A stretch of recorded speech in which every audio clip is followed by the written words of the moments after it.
করার পরে কিন্তু আমি সকালে বাড়ি ফিরবো, তখন যেন বলো না যে এখন চলে যাও, আমার শ্বশুর আসবে, কিন্তু এই কথা আমি শুনবো না। আমি সারা রাত ঠুসঠাস ঠুসঠাস করে করবো, দিয়ে সকালে আসবো। ঠিক আছে গো সোনা, তুমি এসো, তুমি এলেই হবে। বৌমা, তুমি কার সাথে কথা বলছো ফোনে? কারোর সাথে কথা বলিনি বাবা, আপনার ছেলের সাথে কথা বলছিলাম। একদম মিথ্যা কথা বলবে না বৌমা, মিথ্যা কথা আমার সহ্য হয় না। আমি জানি তুমি এটা অন্য কোনো ছেলেকে ফোন করছিলে, তুমি আমার ছেলের সাথে কথা বলোনি। আমি একটু আগেই আমার ছেলের সাথে কথা হলো ফোনে। তুমি সবার চোখকে ফাঁকি দিতে পারলেও তুমি আমার চোখকে ফাঁকি দিতে পারবে না বৌমা। তোমার গোপন হিস্ট্রি আমি জেনে ফেললাম।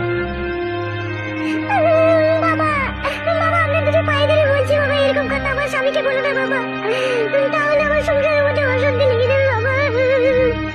ওঠো ওঠো, ওখান থেকে ওঠো বৌমা, ওঠো। বৌমা, আমাকে লজ্জা পেয়ে আর তোমার কোনো লাভ হবে না। তোমার তো গোপন হিস্ট্রি আমি সব জেনে ফেললাম, তুমি কেমন চরিত্রের মেয়ে।